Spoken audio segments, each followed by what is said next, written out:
Good morning. Lily has bought herself a new lipstick in the loose. She swivels it in and out its metal case. Its glistening column of color rising and retracting. The walls are covered in tiny pale green mosaic tiles. She stares at them, wondering who would have been patient enough to line up these minute squares in such a neat, regular rows. Then she leans into the mirror and applied the lipstick, smoothing the color to the edges. She rips sheets from a loo roll and dabs at her lips, leaving tissues with dark purple mouths strewn along the shelf. They look too personal, too strange to leave there, so she sweeps them into her bag and zips it up. She's wearing new sleek boots with steep, slender heels.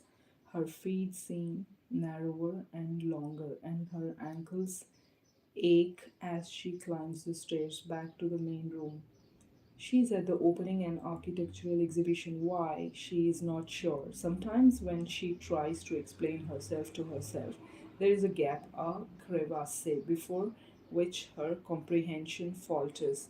She sees Marcus at the far end of the room, talking to the Asian man, an exaggerated spiked hairdo and thick black framed glasses. The drawings on the wall confuse her. A swarm on lines, axes, and angles, measurements. Some bleed into the smudgy, sketchy impressions of buildings that look dark and gloomy to her. But the models on long tables down the middle of the room amaze her. Tiny replicas like dolls' houses hello built in white card, complete with stairs, doors, and acetate windows leaning over them. She feels the glare of feels perfection run through her. She ran, bent over, and peered into their white, empty, people-less rooms. Her run her finger down the roofs, and she wanted crush them with one blow of her fist. The room is filtered with people. None of them look at the exhibits. The man who opened the show earlier with the short speech that Lily, standing at the back, couldn't hear, is in the center of a group of people, flushed drink in hand, on the other hand, whirling in the air as she relates some complex thing to his listeners. Marcus is still some distance away, one hand shoved into his pocket, still talking to the spectacled man. A woman with blonde hair falling straight down her back has joined them. She has her forearm resting on Marcus' shoulder in a way that Lily can't decide in matty or possessive.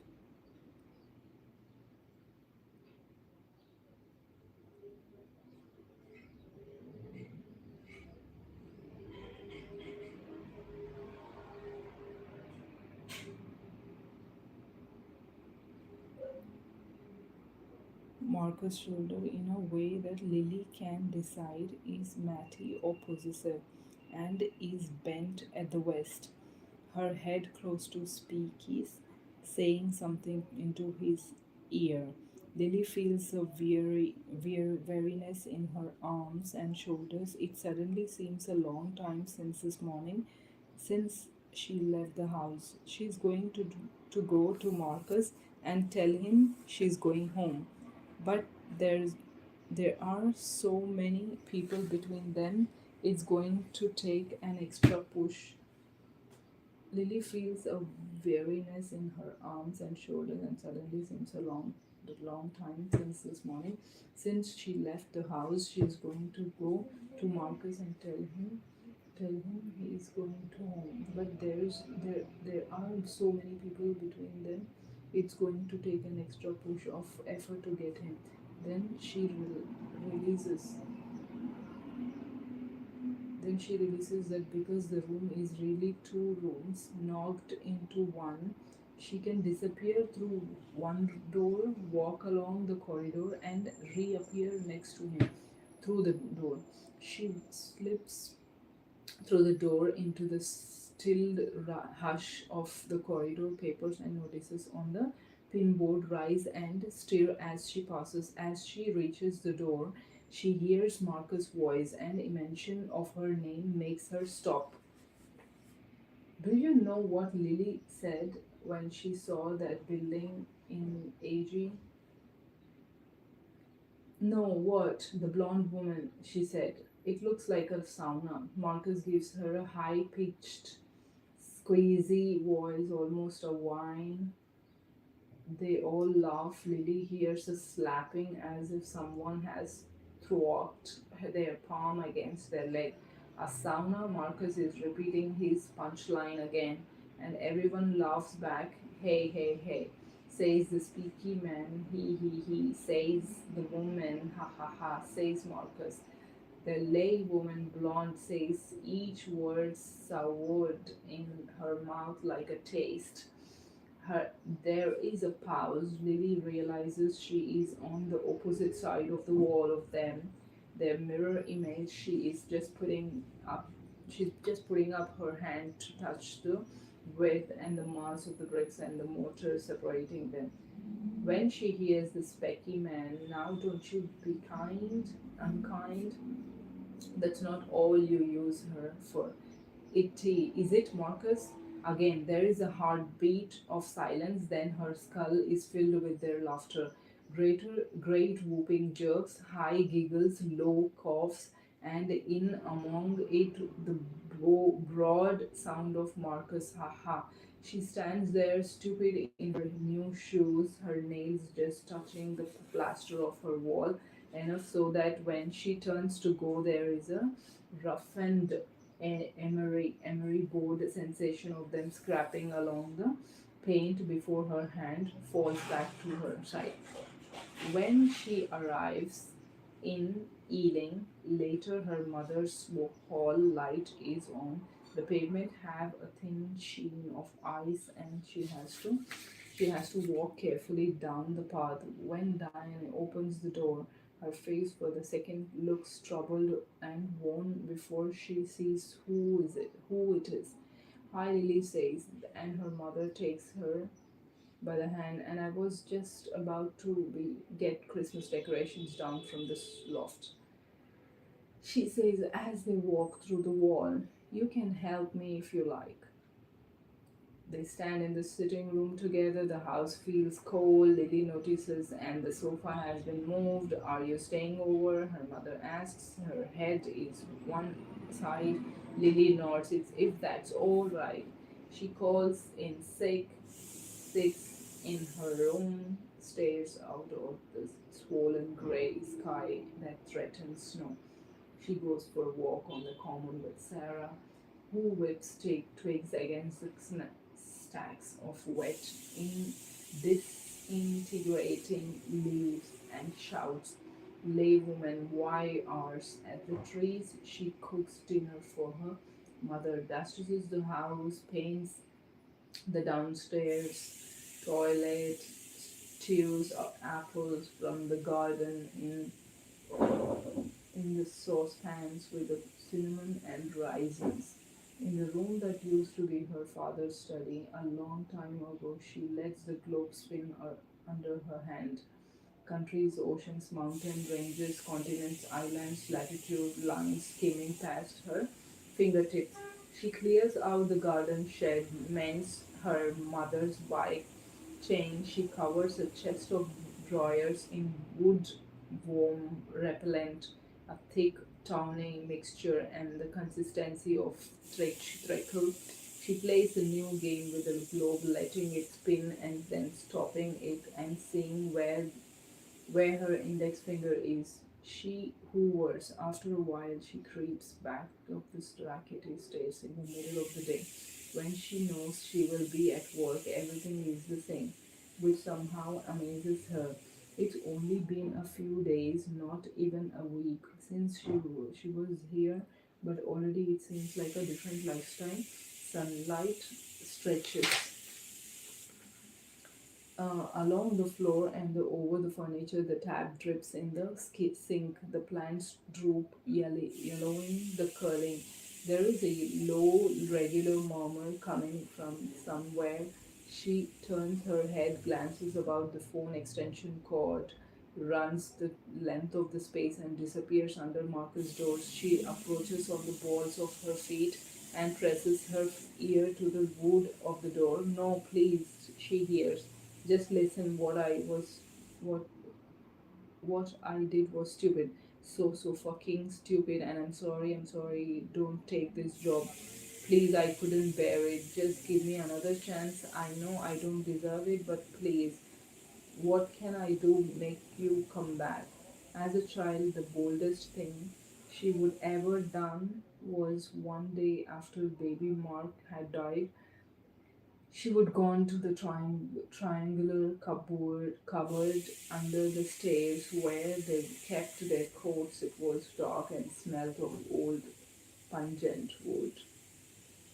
She would take in her stiff woolen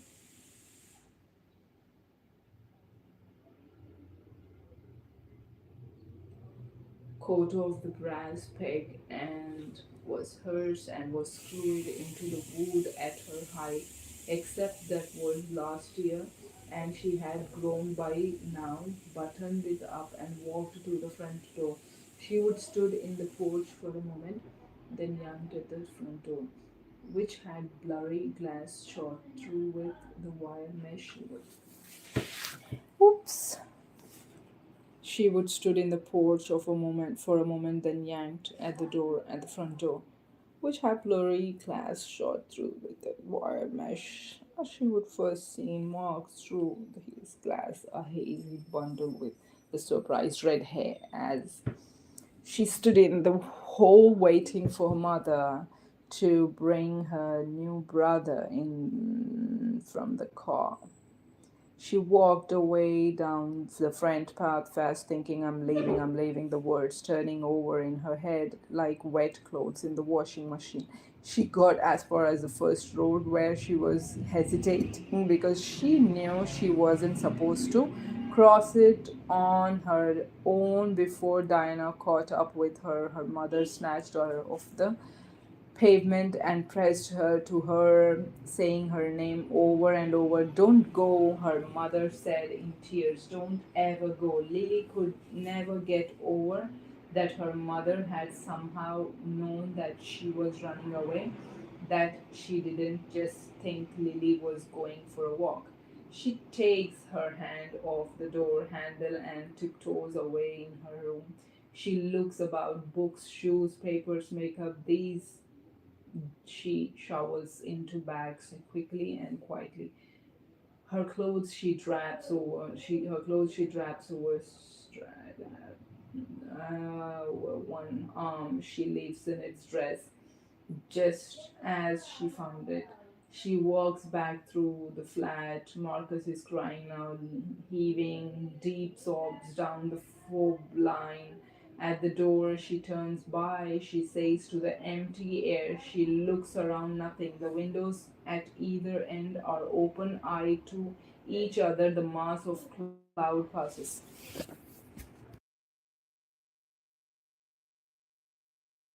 Hey, I'm good. Damon, how are you? I'm good, thank you. You? Is it everything alright? How is it going? Mm, all perfect.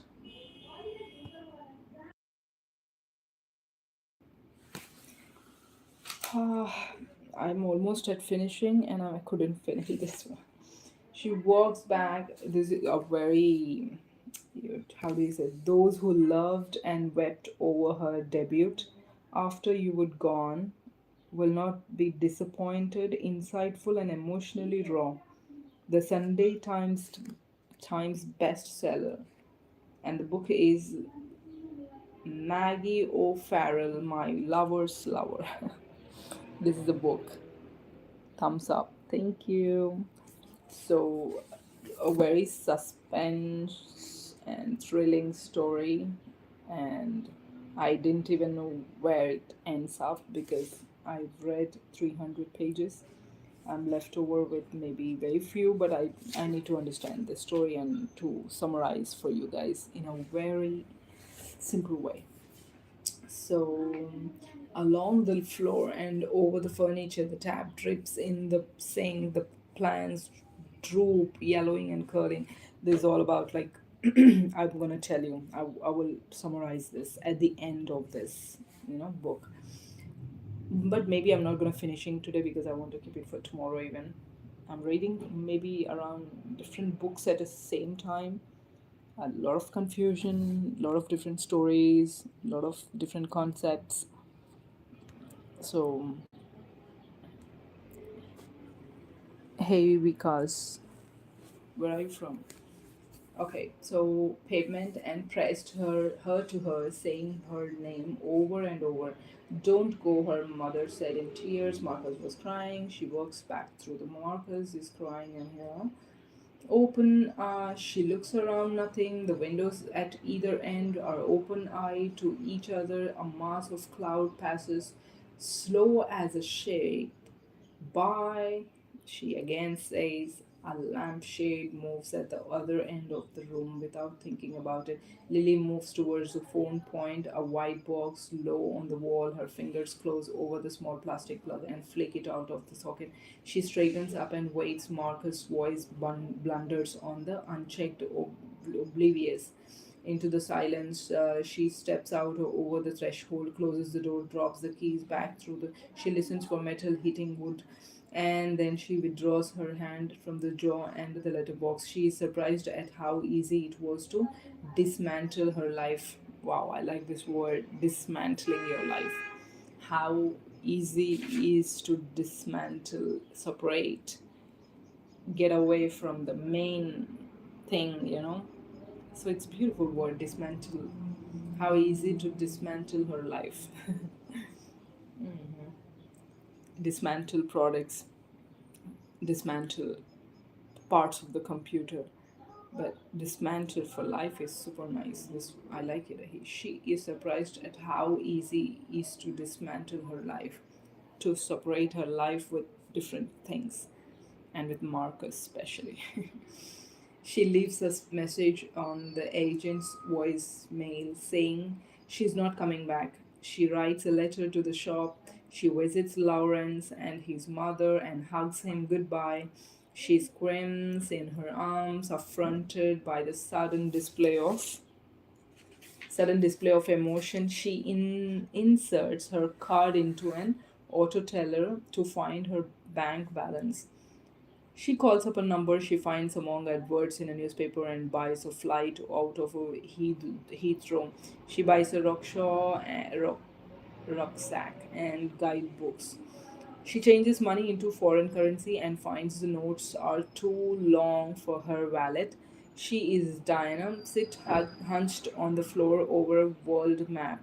Sarah comes around and gives her the length of string. You always need string, she says. Diana buys her travel wash, mosquito repellent, and the diarrhea tablets.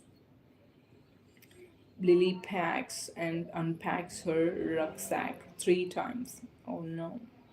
On her last morning in London, finding she's gone, she's done everything she needs to do, having several hours of dead time to kill. She goes swimming, rolling her costume tight into the length of the towel and taking a bus into the pool. She used to like swimming. Her father would take her when she was a child, sliding the armbands on the arm before blowing them up.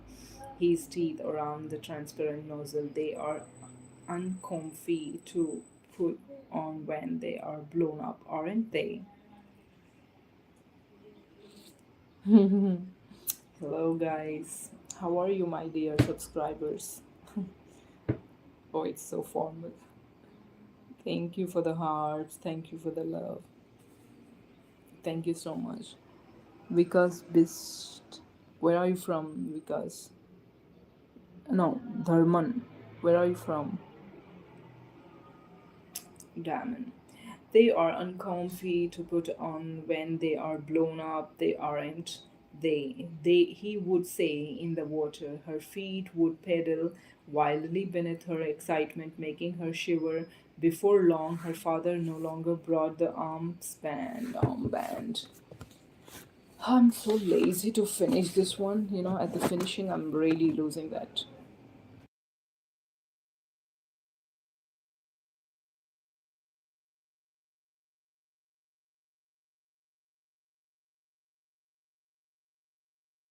In the morning by the sea, in the morning, in the morning by my throat has gone completely crazy.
Back to reading, huh?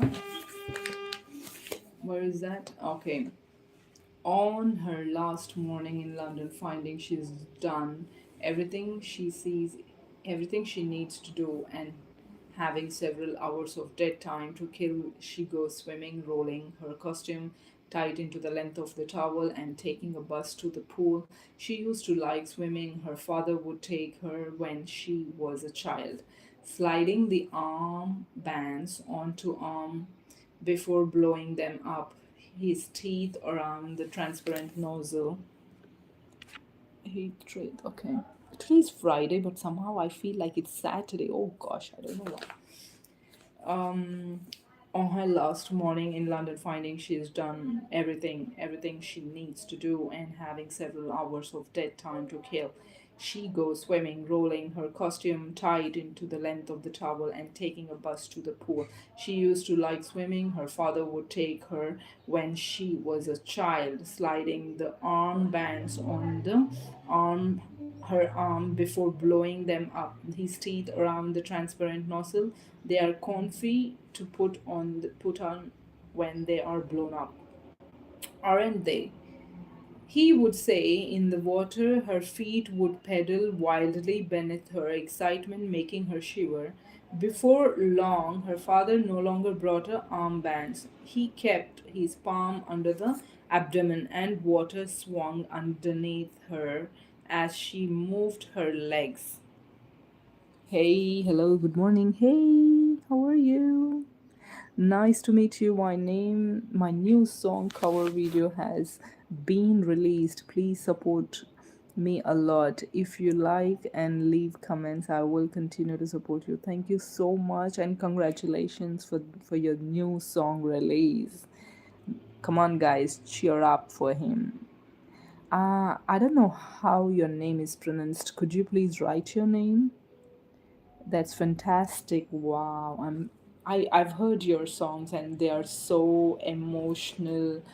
They are so intense and very beautiful. Though I don't understand the language. It's Chinese, I guess, right? though I didn't understand anything, but it was so beautiful because you don't need to know the language to understand the emotions, I would say. Because language has come later, but the expression and the voice is super important to convey the message.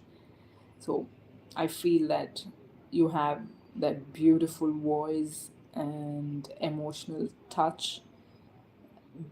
Really, I really appreciate from the bottom of my heart. Very good, and I will support you, my dear friend. Hey, Gorilla, how are you? Was what's going on? Anything new, guys?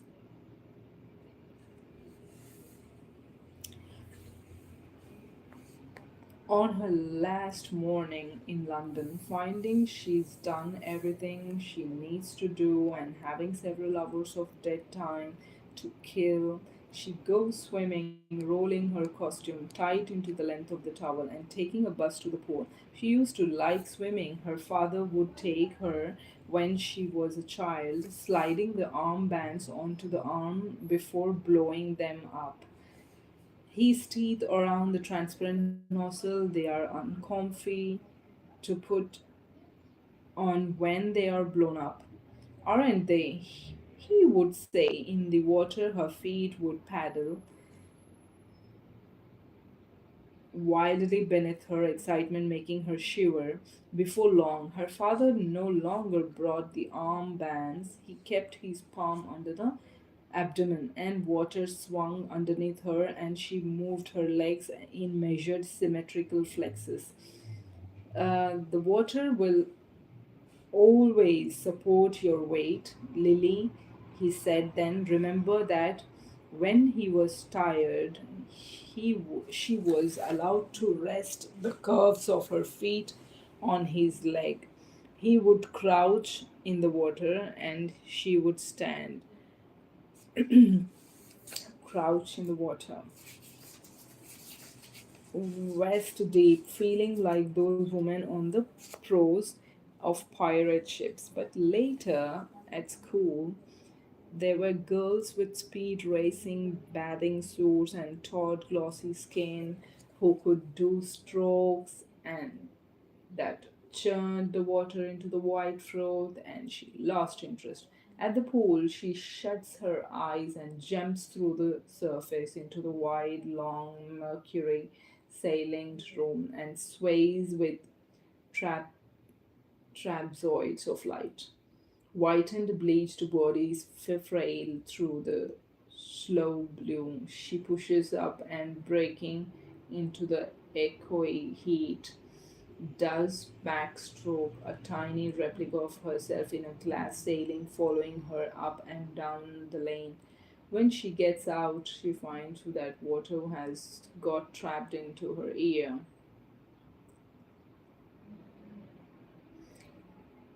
Half deaf. Half deaf.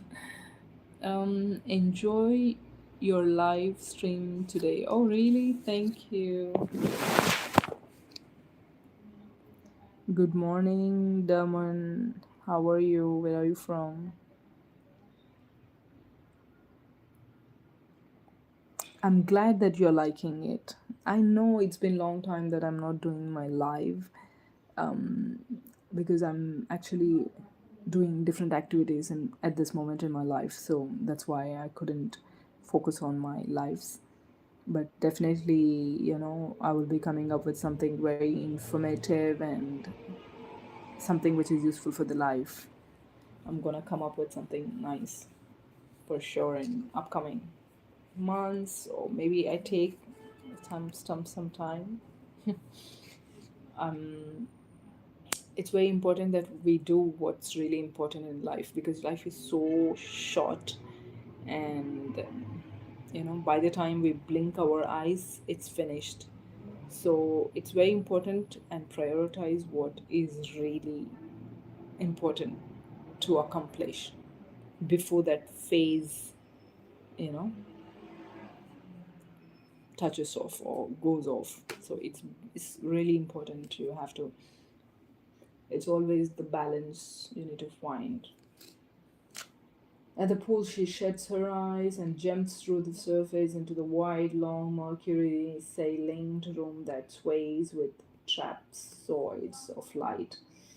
Whitened, bleached bodies frail through the slow blow. She pushes up and breaking into the echoey heat. Does backstroke, a tiny replica of herself in the glass ceiling, following her up and down the lane when she gets out. She finds that water has not trapped in her ear. Half deaf, she goes home and packs up her last things when she catches the train to the airport.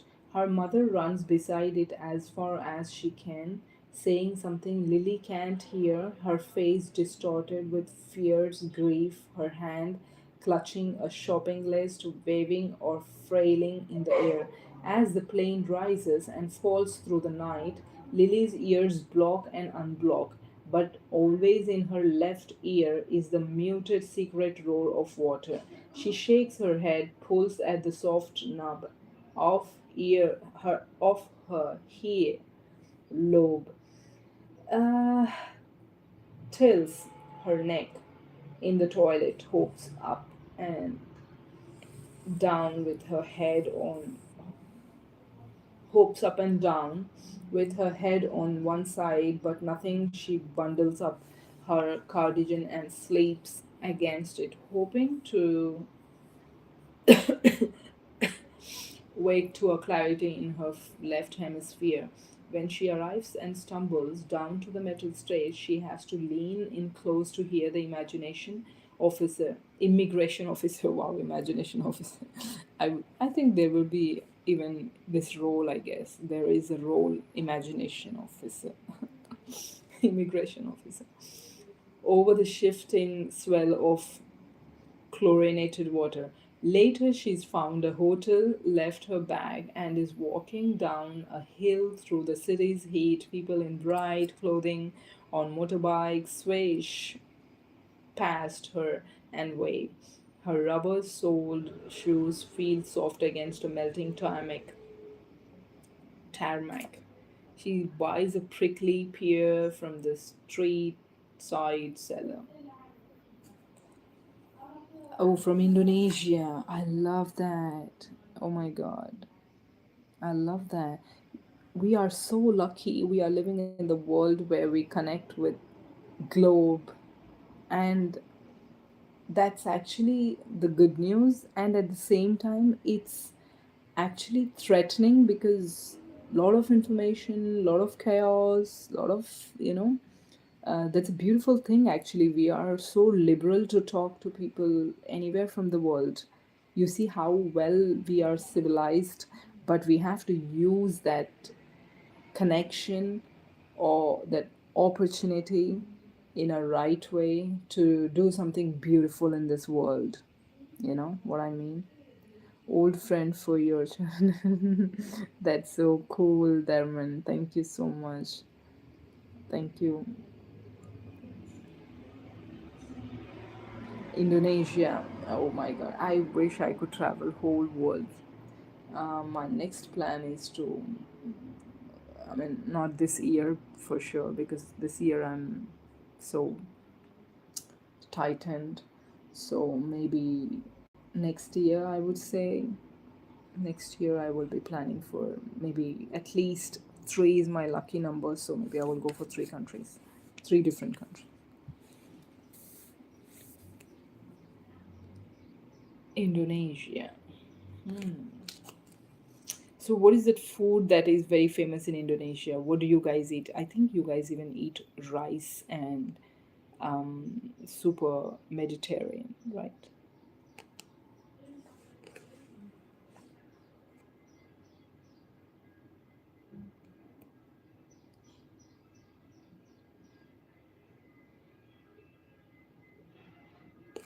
Swish away her rubber soled shoes feel soft against the melting tarmac. She buys a prickly pear from the street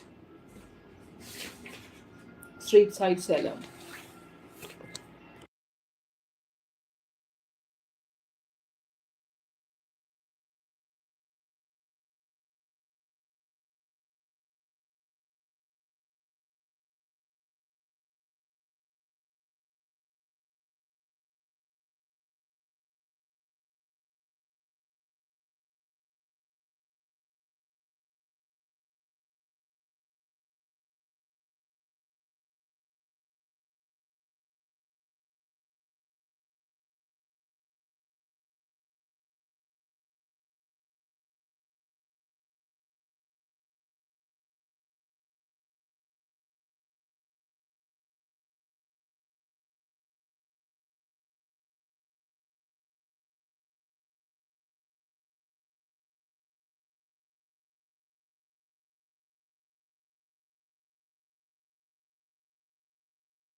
Hey, bye guys, take care. Lots of fun. Enjoy.